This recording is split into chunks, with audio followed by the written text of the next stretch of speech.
Hallelujah.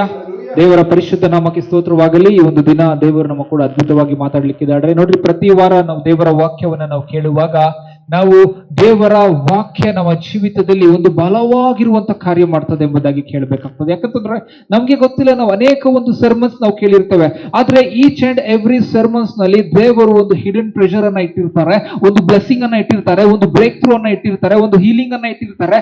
ನಮ್ಮ ಒಂದು understanding ಬೇಕಾಗಿರುವಂತ ವಿಚಾರಗಳನ್ನ ದೇವರು ಅದರಲ್ಲಿ ಸ್ಟೋರ್ ಮಾಡಿರ್ತಾರೆ. ಬಟ್ ಆದ್ರೆ ನಮ್ಮ ಕೆಲಸ ಏನು ಅಂತಂದ್ರೆ ಗಮನ ಕೊಟ್ಟು ವಾಕ್ಯವನ್ನ ಕೇಳುವಂಥದ್ದು. ಹಾಲೆಲೂಯ. ಈ ಒಂದು ದಿನ ಕೂಡ ದೇವರು ಮಾತಾಡ್ತಿರುವಂತ ಒಂದು ಟಾಪಿಕ್ ಯಾವ ರೀತಿಯಲ್ಲಿ ಇದೆ ಅಂತಂದ್ರೆ ಅದು ನಿಮ್ಮ ಲೈಫ್ಗೆ ಒಂದು ವ್ಯಾಲ್ಯೂ ಅನ್ನ ಆಡ್ ಮಾಡ್ಲಿಕ್ಕಿದೆ. ಹಾಲೆಲೂಯ. ನಿಮ್ಮ ಲೈಫ್ಗೆ ಒಂದು ಬೆಲೆಯನ್ನ ತರಲಿಕ್ಕಿದೆ, ನಿಮ್ಮ ಲೈಫ್ ಅನ್ನ ಇನ್ನ ಉನ್ನತವಾಗಿ ತೆಗೆದುಕೊಂಡು ಹೋಗ್ಲಿಕ್ಕಿದೆ, ನಿಮ್ಮ ಲೈಫ್ ಅನ್ನ ಒಂದು ವಿಭಿನ್ನ ರೀತಿಯಲ್ಲಿ ಚೇಂಜ್ ಮಾಡ್ಲಿಕ್ಕಿದೆ. ನಿಮ್ಮ ಲೈಫ್ ಅನ್ನ ಏನೂ ಇಲ್ಲ ಅಂತ ನೀವು ಅನ್ಕೊಳ್ಬಹುದು, ಆದ್ರೆ ದೇವರು ಹೇಳ್ತಾ ಇದ್ದಾರೆ ನಿಮ್ಮ ಲೈಫ್ ತುಂಬಾ ಮಾನ್ಯವಾಗಿದೆ ನನ್ನ ದೃಷ್ಟಿಯಲ್ಲಿ, ನಿಮ್ಮನ್ನ ಬಹಳ ಉನ್ನತ ಒಂದು ಸ್ಥಳದಲ್ಲಿ ನಾನು ನೋಡ್ತಾ ಇದ್ದೇನೆ. ಅದಕ್ಕಾಗಿ ಈ ವಾಕ್ಯವನ್ನ ಕೇಳಿ, ಈ ವಾಕ್ಯದಂತೆ ನೀವು ಜೀವಿಸುವಾಗ, ಈ ವಾಕ್ಯದಂತೆ ನೀವು ಮಾರ್ಪಾಡು ಹೊಂದುವಾಗ ದೇವರ ಒಂದು ವಿಚಾರಗಳಲ್ಲಿ ನೀವು ಉನ್ನತವಾದಂತ ಏನಂತ ಹೇಳ್ಬೋದು ಒಂದು ಕ್ಷೇತ್ರದಲ್ಲಿ ನಡಿಲಿಕ್ಕೆ ನಿಮ್ಗೆ ಈ ಒಂದು ವಾಕ್ಯ ಸಹಾಯ ಮಾಡ್ತದೆ ಎಂಬುದಾಗಿ ನಾನು ಹೇಳಲಿಕ್ಕೆ ಇಷ್ಟಪಡ್ತೇನೆ. ನೇರವಾಗಿ ನಾವು ವಾಕ್ಯಕ್ಕೆ ಹೋಗೋಣ. ನೋಡ್ರಿ, ದೇವರು ಈ ಒಂದು ದಿನ ನಮ್ಮ ಹತ್ರ ಮಾತಾಡ್ತಾ ಇರೋದು ಟಾಪಿಕ್ ಏನು ಅಂತಂದ್ರೆ ವ್ಯಾಲ್ಯೂ ಆಡೆಡ್ ಲೈಫ್ ಎಂಬುದಾಗಿ. ನಾವು ಅರ್ಥ ಮಾಡ್ಕೊಳ್ಬೇಕು. ವ್ಯಾಲ್ಯೂ ಅಂತಂದ್ರೆ ಒಂದು ಒಂದು ಒಂದು ಬೆಲೆ ಇದೆ ನಮ್ಮ ಲೈಫ್ ನಲ್ಲಿ. ಒಂದು ಎಲ್ಲಾ ರೀತಿಯ ಒಂದು ಗಣ್ಯತೆ, ಒಂದು ಮಾನ್ಯತೆಯನ್ನ ನಮ್ಮ ಜೀವಿತದಲ್ಲಿ ನಾವು ಏನ್ ಮಾಡ್ಬೇಕಂತೆ ನಾವು ಉಂಟು ಮಾಡ್ಕೊಳ್ಬೇಕು. ಯಾಕೆ ಅಂತಂದ್ರೆ ದೇವರು ನಮ್ಮನ್ನ ಕರೀತಾ ಇರುವಾಗ, ದೇವರು ನಮ್ಮನ್ನ ಉದ್ದೇಶ ಪೂರ್ವಕವಾಗಿ ಕರೀತಾ ಇರುವಾಗ we need to understand the value of hours ಅಂತ. ಹಾಲೆಲೂಯಾ. ಇವತ್ತು ದಿನ ವಾಕ್ಯದ ಮುಖಾಂತರವಾಗಿ ದೇವರು ನಮ್ಮ ಹತ್ರ ಬಹಳ ವಿಚಾರಗಳನ್ನ ಮಾತಾಡ್ಲಿಕ್ಕಿದ್ದಾರೆ. ಹಾಗಾಗಿ ಮೊದಲನೇ ಒಂದು ಪಾಯಿಂಟ್ ನಾನು ಹೇಳಲಿಕ್ಕೆ ಬರ್ತಾನೆ. ನೋಡ್ರಿ, ನಾವು ಅರ್ಥ ಮಾಡ್ಕೊಳ್ಬೇಕು, ದೇವರು ಯಾರನ್ನ ಹೆಚ್ಚಾಗಿ ಪ್ರೀತಿ ಮಾಡಿದ್ರು ಅಂತ ಹೇಳಿ ನಾವು ಕ್ವಶನ್ ಮಾಡುವಾಗ ಒಂದು ಮಾತನ್ನ ನಾವು ನೆನ್ಪಿಟ್ಕೊಳ್ಬೇಕು. ದೇವರು ಪಕ್ಷಪಾತ ಮಾಡುವುದಿಲ್ಲ, ಪ್ರತಿಯೊಬ್ಬರನ್ನ ಕೂಡ ಒಂದೇ ರೀತಿಯಲ್ಲಿ ಪ್ರೀತಿ ಮಾಡುವಂತವ್ರ. ಆದ್ರೆ ಇವತ್ತು ದಿನ ನನ್ನ ಒಂದು ಜೀವಿತದಲ್ಲಿ ನಾನು ವ್ಯಾಲ್ಯೂ ಆಡ್ ಆನ್ ಮಾಡ್ಕೊಳ್ಬೇಕು ಅಂತಂದ್ರೆ I have some criterias to be fulfilled. ನನ್ನ ಒಂದು ಕಾರ್ಯಗಳು, ನನ್ನ ಒಂದು ವಿಚಾರಗಳು ಸ್ವಲ್ಪ ಇದೆ, ಅದನ್ನ ನಾನು ಏನ್ ಮಾಡ್ಬೇಕಂತೆ ಕಂಪ್ಲೀಟ್ ಮಾಡ್ಬೇಕು. ಆ ಒಂದು ವಿಚಾರಗಳು ಯಾವುದು ಅಂತ ನಾವು ನೋಡ್ಕೊಳ್ಳುವಾಗ ಸತ್ಯವೇದದ ಮುಖಾಂತರ ಒಂದು ಬೆಸ್ಟ್ ಎಕ್ಸಾಂಪಲ್ಸ್ ನಾವು ನೋಡುತ್ತಾ ನಾವು ಬರೋಣ. ನೋಡ್ರಿ, ಓಲ್ಡ್ ಟೆಸ್ಟಿಮೆಂಟ್ ನಲ್ಲಿ 2 ಎಕ್ಸಾಂಪಲ್ಸ್ ಇದೆ. ಒಂದು ಬಂದ್ಬಿಟ್ಟು ಯಾಕೋಬನು ಮತ್ತು ಏಸಾವನು. ಯಾಕೋಬನು ಮತ್ತು ಏಸಾವನ ಜೀವಿತದಲ್ಲಿ, ಯಾಕೋಬನ ಲೈಫ್ ನಲ್ಲಿ ಒಂದು ವ್ಯಾಲ್ಯೂನ ಆಡ್ ಆನ್ ಮಾಡಿರುವಂತ ಥಿಂಗ್ಸ್ ಯಾವ್ದು ಅಂತ ನಾವು ನೋಡ್ಕೊಳ್ಳೋಣ. ಆದಿಕಾಂಡ 25ನೇ ಅಧ್ಯಾಯ 29ನೇ ವಚನ ವಾಕ್ಯ ಈ ರೀತಿಯಲ್ಲಿ ಹೇಳ್ತದೆ. ಒಂದು ದಿನ ಯಾಕೋಬನು ಅಡಿಗೆ ಮಾಡುತ್ತಿರುವಾಗ ಏಸಾವನು ಕಾಡಿನಿಂದ ದಣಿದು ಬಂದು ಅವನಿಗೆ, ನಾನು ಬಹು ದಣಿದು ಬಂದಿದ್ದೇನೆ, ಆ ಕೆಂಪಾದ ರುಚಿ ಪದಾರ್ಥವನ್ನು ಈಗಲೇ ತಿನ್ನುವುದಕ್ಕೆ ಕೊಡಪ್ಪ ಎಂದು ಕೇಳಿದನು ಅಂತ. ಏನಂತ, ಏಸಾವನು ಏನ್ ಮಾಡ್ತಾ ಇದ್ದ ಅಂತಂದ್ರೆ ಹಿ ವಾಸ್ ಎ ಹಂಟರ್, ಅವನು ಬೇಟೆ ಆಡ್ತಾ ಇದ್ದ. ಆದ್ರೆ ಯಾಕೋಬನು ಮನೆಯಲ್ಲಿ ಇದ್ದ. ಆದ್ರೆ ಅವನು ಕೆಂಪಾದ ಒಂದು ತಿನ್ನುವಂತ ಪದಾರ್ಥವನ್ನು ಅವನು ಮಾಡಿದ, ರೆಡ್ ಸ್ಟೀವ್ ಅಂತ ಹೇಳ್ತಾರೆ ಇಂಗ್ಲಿಷ್ ನಲ್ಲಿ. ಅದನ್ನ ಮಾಡಿದಾಗ ಇವಾಗ ಇವನಿಗೆ ತುಂಬಾ ಹೊಟ್ಟೆ ಹಸಿತಾ ಇದೆ. ಯಾರಿಗೆ? ಏಸಾವ್ಗೆ.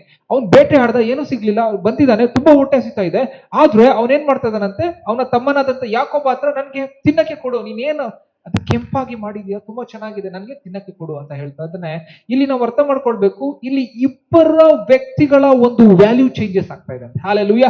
ಒಂದು ವ್ಯಕ್ತಿ ಊಟಕ್ಕೆ ಪ್ರಾಮುಖ್ಯತೆ ಕೊಡ್ತಾ ಇದ್ದಾನೆ, ಒಂದು ವ್ಯಕ್ತಿ ಬ್ಲೆಸ್ಸಿಂಗ್ಗೆ, ಒಂದು ವ್ಯಕ್ತಿ ಪೊಸಿಷನ್ಗೆ ಪ್ರಾಮುಖ್ಯತೆ ಕೊಡ್ತಾ ಇದ್ದಾನೆ. ಅವನು ಯಾಕೋಬನು ಏನಂತ ಹೇಳ್ತಾನೆ ನೋಡ್ಕೊಳ್ಳಿ. 31ನೇ ವಚನ ಒಂದು ಸಾರಿ ಓದ್ಕೊಳ್ಳೋಣ. ಯಾಕೋಬನು ಅವನಿಗೆ, ನೀನು ಮೊದಲು ನಿನ್ನ ಚೊಚ್ಚಲತನದ ಹಕ್ಕನ್ನು ನನಗೆ ಮಾರಿಬಿಡು ಅನ್ನಲು ಆಗಲಿ, ನನ್ನಂತ ಸಾಯುವವನಿಗೆ ಚೊಚ್ಚಲತನದಿಂದ ಪ್ರಯೋಜನವೇನು ಅಂದನು ಎಂಬುದಾಗಿ. ನೋಡ್ರಿ, ಇಲ್ಲಿ ಏನಾಯ್ತು ಅಂತೆ, ಸರಿ ನಾನು ನಿನ್ಗೆ ಕೊಡ್ತೇನೆ, ನಿನ್ನ ಚೊಚ್ಚಲತನದ ಹಕ್ಕನ್ನ ನನಗೆ ಮಾರು. ಹಾಲೆಲೂಯ.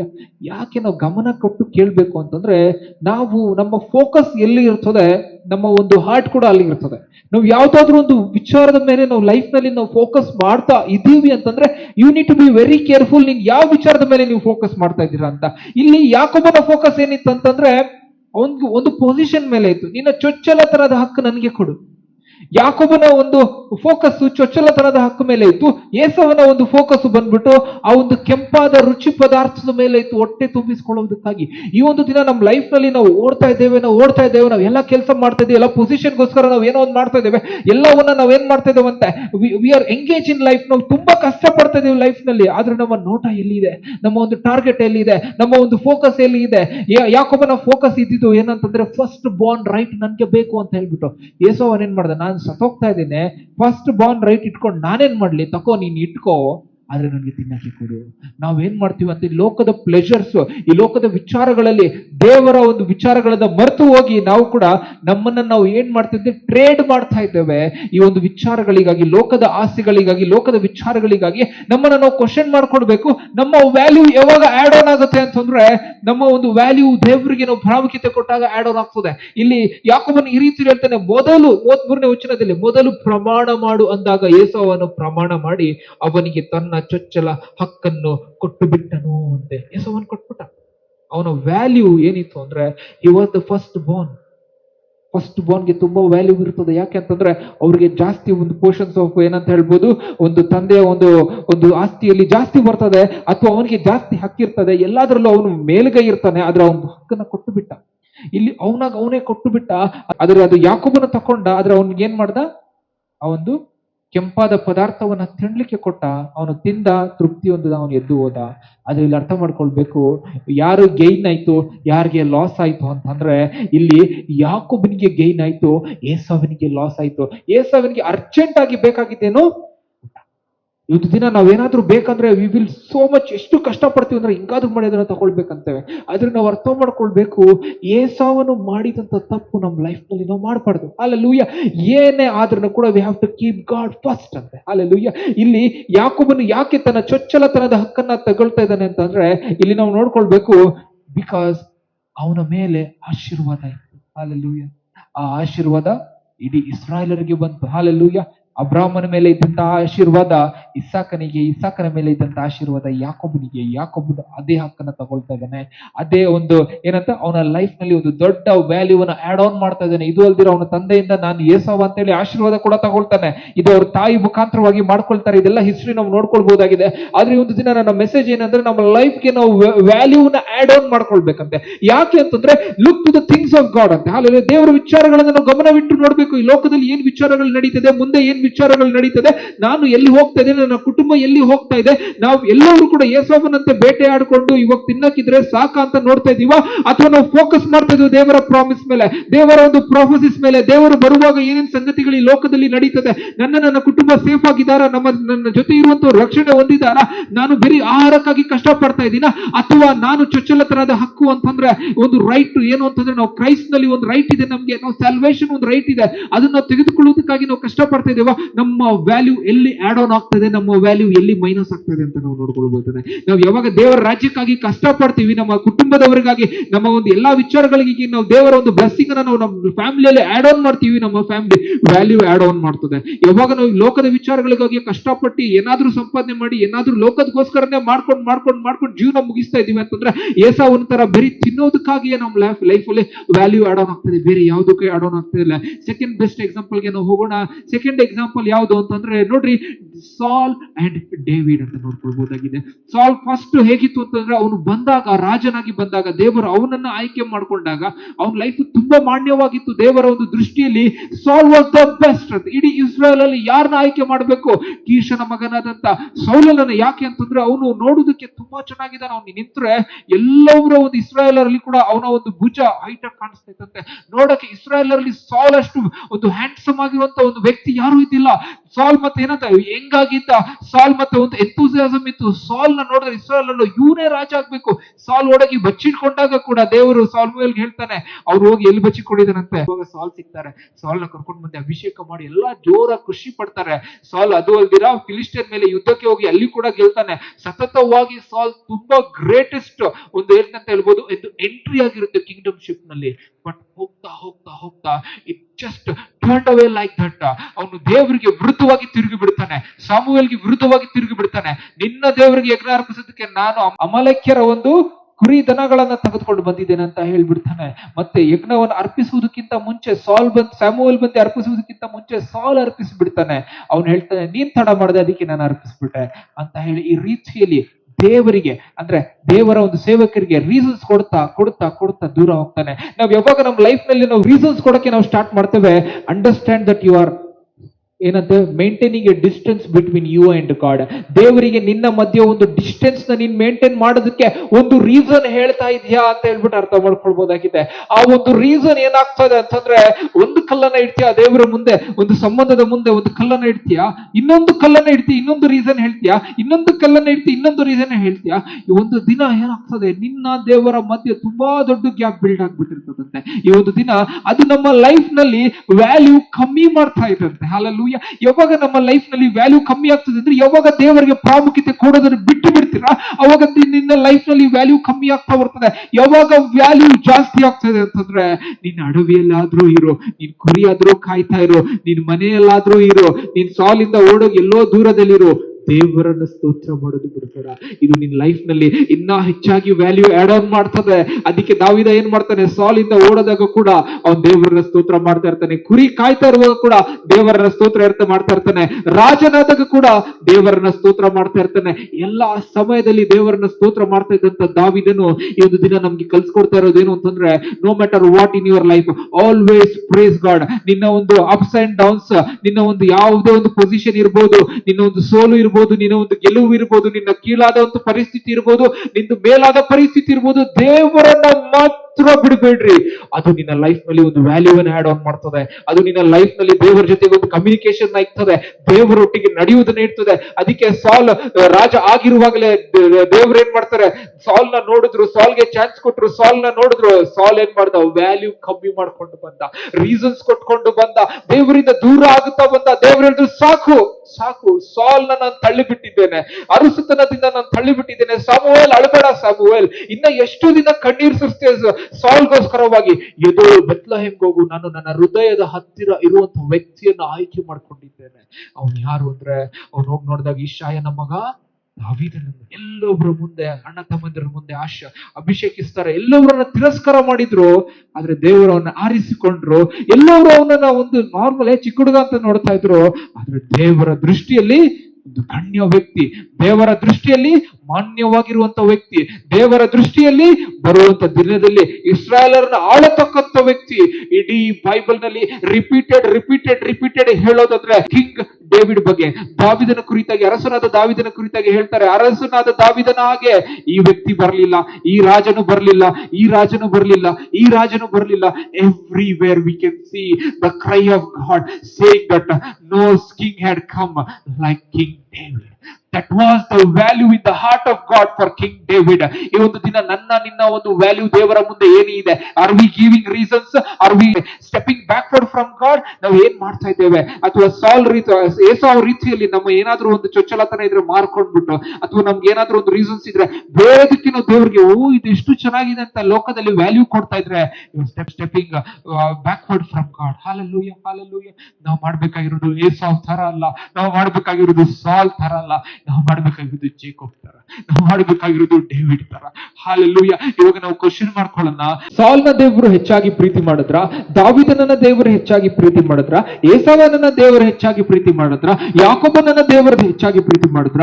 ಒಂದೇ ಉತ್ತರ, ದೇವರವರು ಎಲ್ಲವರನ್ನು ಒಂದೇ ರೀತಿಯಲ್ಲಿ ಪ್ರೀತಿ ಮಾಡಿದ್ರು, ಒಂದೇ ರೀತಿಯಲ್ಲಿ ನೋಡಿದ್ರು. ಆದ್ರೆ ಅವರ ಒಂದು ಕೃತ್ಯಗಳಿಂದ ದೇವರಿಂದ ದೂರ ಆಗಿದ್ರು ಹೊರತು ದೇವರು ಅವರನ್ನ ತಳ್ಳಿ ಬಿಟ್ಟಿಲ್ಲ, ದೇವರು ಅವರನ್ನ ದೂರ ಮಾಡ್ಲಿಲ್ಲ.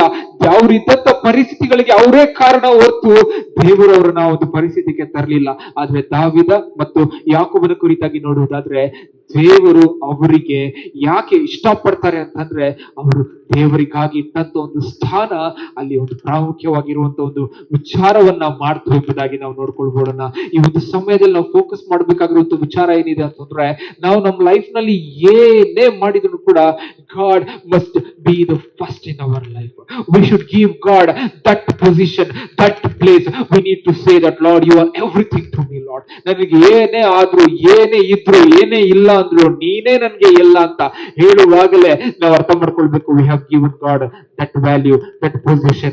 ಈ ಒಂದು ದಿನ ಅರ್ಥ ಮಾಡ್ಕೊಳ್ಬೇಕು, ನಾವು ದೇವರಿಗೆ ವ್ಯಾಲ್ಯೂ ಕೊಡುವಾಗ ನಾವು ದೇವರಿಗೆ ರೆಸ್ಪೆಕ್ಟ್ ಕೊಡ್ತಾ ಇದ್ದೇವೆ ಅಂತ ಅಲ್ಲ, ನಾವು ದೇವರಿಗೆ ವ್ಯಾಲ್ಯೂ ಕೊಡ್ತಾ ಇದ್ದೇವೆ ಅಂತ ಅಲ್ಲ, ನನ್ನ ಲೈಫ್ ನಲ್ಲಿ ವ್ಯಾಲ್ಯೂ ಆಡ್ ಆನ್ ಮಾಡ್ಕೊಳ್ತಾ ಇದ್ದೇವೆ ಎಂಬುದಾಗಿ.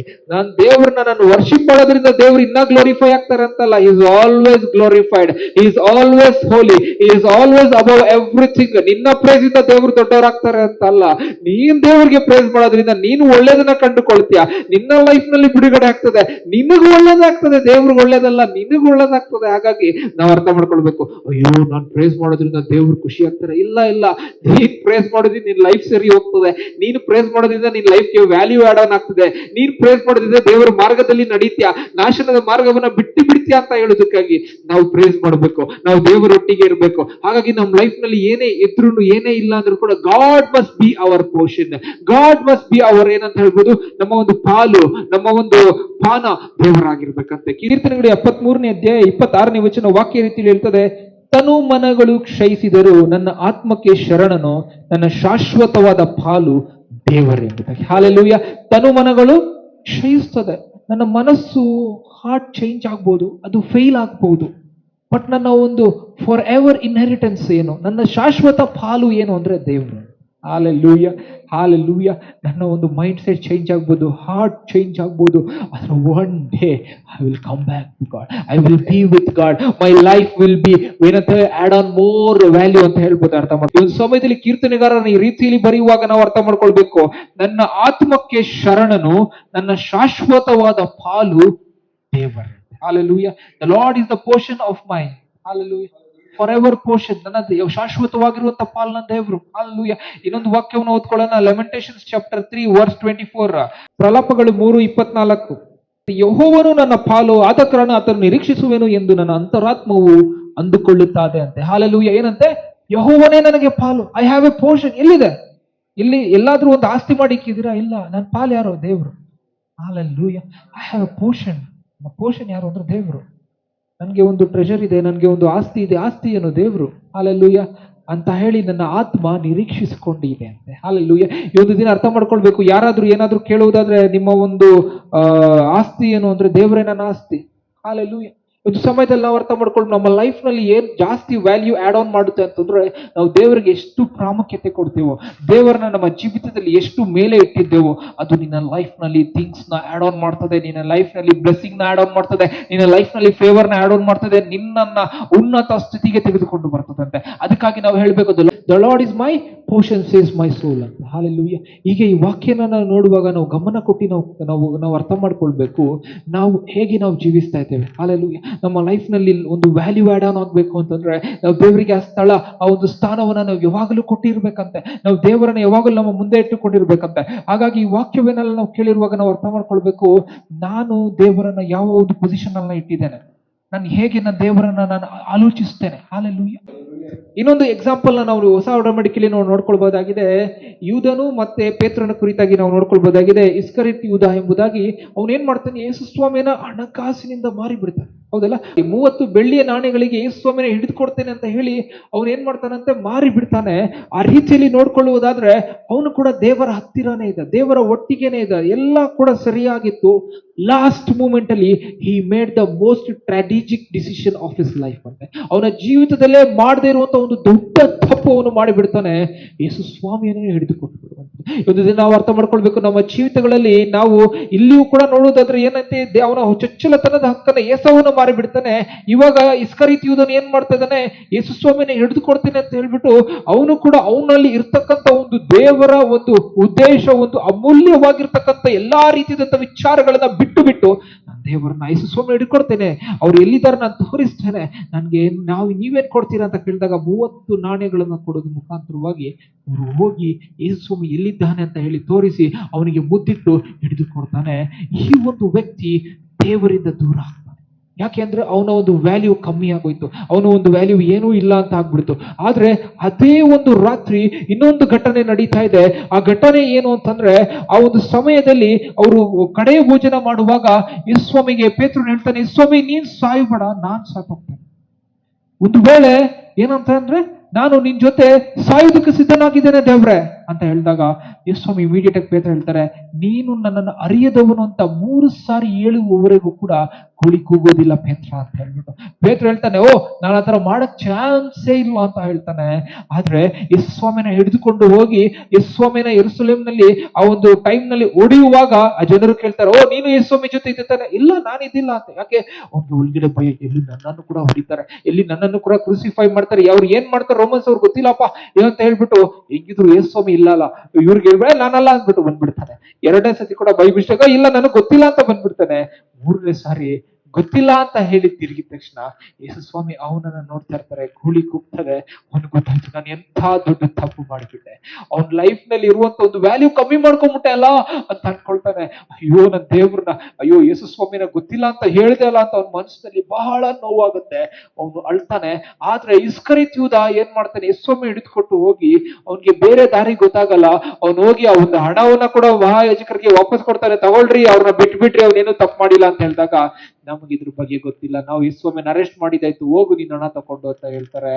ಆದ್ರೆ ಈ ವ್ಯಕ್ತಿ ಅವನ ಮನಸ್ಸಿನಲ್ಲಿ ಇರ್ತಕ್ಕಂತ ಒಂದು ಶೇಮ್, ಅವನು ರಿಗ್ರೀಟ್, ಅವ್ನು ಫೇಸ್ ಮಾಡಕ್ ಆಗ್ದಿರ ಅವ್ನು ಏನ್ ಮಾಡ್ತಾನೆ, ಹೋಗಿ ನೇಣಾಕೊಂಡ್ಬಿಡ್ತಾನೆ. ಆದ್ರೆ ಪೇತ್ರ ಏನ್ ಮಾಡ್ತಾನೆ, ಅಲ್ಲಿ ಇರ್ತಕ್ಕಂತ ಒಂದು ಶೇಮ್, ಒಂದು ರಿಗ್ರೀಟ್ ನ ಕ್ಯಾರಿ ಮಾಡ್ತಾನೆ. ಅಯ್ಯೋ ಮನಸ್ಸಿನಲ್ಲಿ ಕ್ಯಾರಿ ಮಾಡ್ತಾನೆ. ಆದ್ರೆ ಅವ್ನು ಏನ್ ಮಾಡ್ತಾ ಇದ್ದಾನೆ ಅಂತಂದ್ರೆ, ಯೇಸು ಸ್ವಾಮಿ ಮರಣ ಹೊಂದಿ ಎದ್ದು ಬರುವವರೆಗೂ ಕೂಡ ಕಾಯ್ತಾ ಇದ್ದಾನೆ, ನಿರೀಕ್ಷೆಯಲ್ಲಿ ಕಾಯ್ತಾ ಇದ್ದಾನೆ. ಈ ವ್ಯಕ್ತಿ ನಿರೀಕ್ಷೆಯಲ್ಲಿ ಕಾಯ್ದಿಲ್ಲ, ದೇವರ ವಾಕ್ಯಗಳನ್ನ ಮಾತುಗಳನ್ನ ಅರ್ಥ ಮಾಡ್ಕೊಂಡಿಲ್ಲ.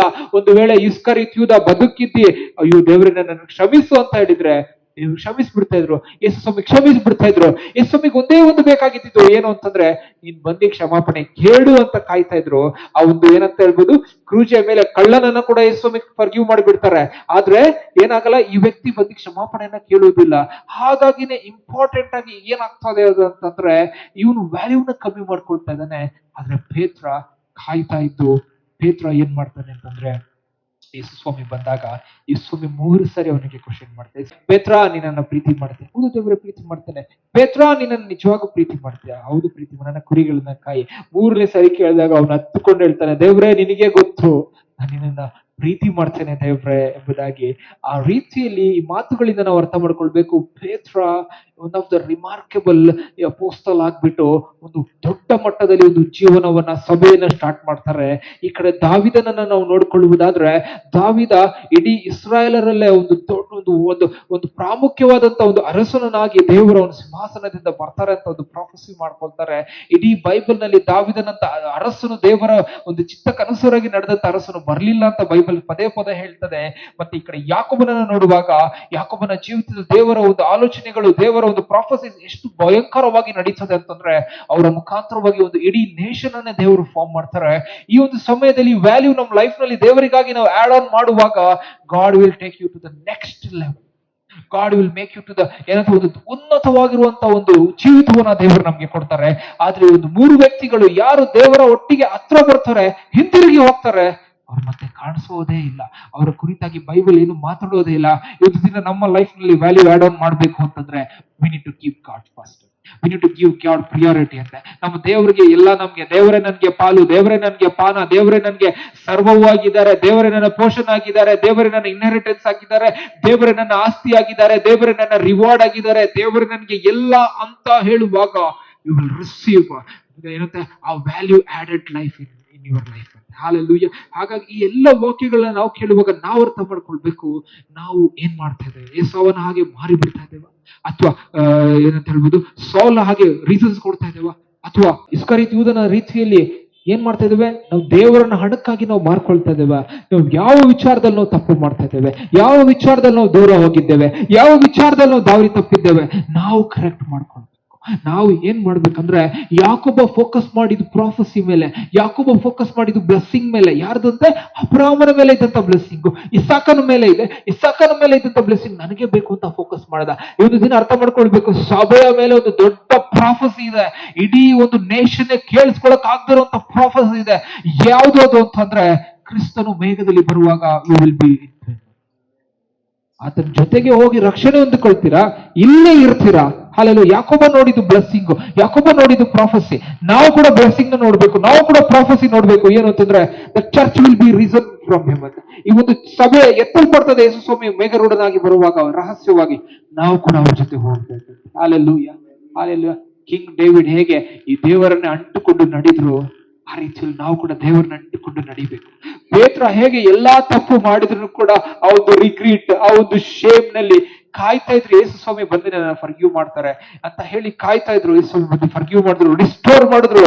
ಇಡೀ ಚರ್ಚ್ ಹಿಸ್ಟ್ರಿಯಲ್ಲೇ one of the greatest apostle Peter ಆಗಿದ್ರು. ಅವರು ಡಿಸೈಪಲ್ ಆಗಿ ಅವ್ರ ಅಪೋಸ್ತಲ್ ಸೇವೆಯಲ್ಲಿ ದೊಡ್ಡ ಮಟ್ಟದಲ್ಲಿ ಸೇವೆ ಮಾಡ್ತಾರೆ.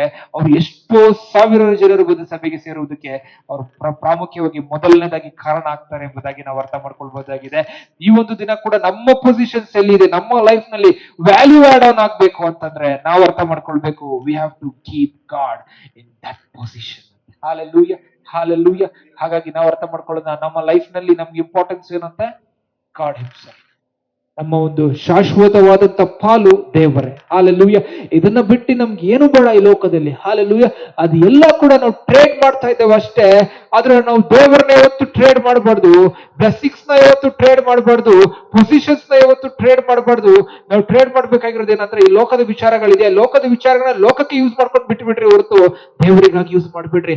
ದೇವರಿಗಾಗಿ ಅಮೂಲ್ಯವಾಗಿರುವಂಥದ್ದು, ಮಾನ್ಯವಾಗಿರುವಂಥದ್ದು, ಮೇಲಾಗಿರುವಂಥದ್ದು ಬೆಸ್ಟ್ ಲೈಫ್ ಅನ್ನ ನೀವು ದೇವರಿಗೋಸ್ಕರವಾಗಿ ಲೀಡ್ ಮಾಡುವಾಗ you will surely be remembered and you will surely be a blessing and you will surely shine brighter for the glory of God. ನಿಮ್ಮ ಲೈಫ್ ನಲ್ಲಿ ಇನ್ನ ಹೆಚ್ಚಾಗಿ ವ್ಯಾಲ್ಯೂ ಆಡ್ ಆನ್ ಆಗ್ಲಿ, ಇನ್ನ ಹೆಚ್ಚಾಗಿ ವ್ಯಾಲ್ಯೂಸ್ ಅಲ್ಲಿ ನೀವು ಜೀವನ ಮಾಡ್ರಿ, ಇನ್ನ ಹೆಚ್ಚಾಗಿ ನೀವು ದೇವರಿಗಾಗಿ ನೀವು ಏನಾದ್ರೂ ಒಂದು ಮಾಡುವಂತ ವ್ಯಕ್ತಿ ಆಗ್ರಿ. ಯಾಕೆಂದ್ರೆ ದೇವರು ಈ ವಾಕ್ಯದ ಮುಖಾಂತರವಾಗಿ ಏನ್ ಮಾತಾಡ್ತಾ ಇದ್ರು ಅಂತಂದ್ರೆ, I have a better plan and brighter future and bigger plans for you ಅಂತ ಹೇಳಿ ದೇವರು ಹೇಳ್ತಾ ಇದ್ದಾರೆ. ಹಾಲೆಲೂಯ. ನನ್ನಂತಾನೆ ಈ ವಾಕ್ಯ ನಮ್ಮನ್ನ ಆಶೀರ್ವಾದ ಮಾಡಿದೆ ಎಂಬುದಾಗಿ ಈ ಒಂದು ವಾಕ್ಯವನ್ನು ಮುಗಿಸುವಾಗೆ ನಾವು ಇರುವಂತಹ ಸ್ಥಳಗಳು ನಮ್ಮ ಕಣ್ಣು ಮುಚ್ಚಿ ನಾವು ಪ್ರಾರ್ಥನೆ ಮಾಡ್ಕೊಳ್ಳೋಣ. ಪರಿಶುದ್ಧನಾದ ದೇವರ, ಅದ್ಭುತವಾಗಿ ನೀವು ಮಾತಾಡಿದ್ರಪ್ಪ ಸ್ವಾಮಿ ಕರ್ತನೆ, ವ್ಯಾಲ್ಯೂ ಆಡೆಡ್ ಲೈಫ್ ಎಂಬುದಾಗಿ ದೇವರ ಈ ವಾಕ್ಯದ ಯಾರ್ಯಾರು ಕೇಳಿದ್ದಾರೆ ಹೇರಳವಾಗಿ ಅವ್ರನ್ನ ಆಶೀರ್ವಾದ ಮಾಡ್ರಿ ಅಪ್ಪ. ಅಪ್ಪ ನಮ್ಮ ಲೈಫ್ ನಲ್ಲಿ ನಾವು ಹೆಚ್ಚಾಗಿ ದೇವ್ರ ವ್ಯಾಲ್ಯೂ ಅಳವಡಿಸಿಕೊಳ್ಳುವಂತೆ ದೇವ್ರೆ ಅಪ್ಪ ನೀವು ಆಶೀರ್ವದಿಸಿ ನಡೆಸಬೇಕಾಗಿ ನಾನು ಪ್ರಾರ್ಥಿಸಿ ಕೇಳಿಕೊಳ್ತೇನೆ ದೇವ್ರೆ. ವಾಕ್ಯ ಭಾಗ ನೋಡಿರುವಂತ ಪ್ರತಿಯೊಬ್ಬರು ನೀನು ವಾಕ್ಯದ ಸತ್ಯಾಂಶದಿಂದ ದೇವ್ರೆ ಅಪ್ಪ ನಿರೀಕ್ಷೆಯಿಂದ ರೇಮಾಯಿಂದ ದೇವರಪ್ಪ ನೀವು ಬ್ಲೆಸ್ ಮಾಡಿ ನಡೆಸಬೇಕಾಗಿ ದೇವ್ರೆ ನಿಮ್ಮ ಹಸ್ತಗಳಲ್ಲಿ ಸಮಯಗಳನ್ನು ಒಪ್ಪಿಸ್ತೇವೆ. ಯೇಸುವಿನ ನಾಮದಲ್ಲಿ ಪ್ರಾರ್ಥಿಸ್ತೇವೆ ತಂದೆಯ ದೇವರೇ, ಆಮೆನ್.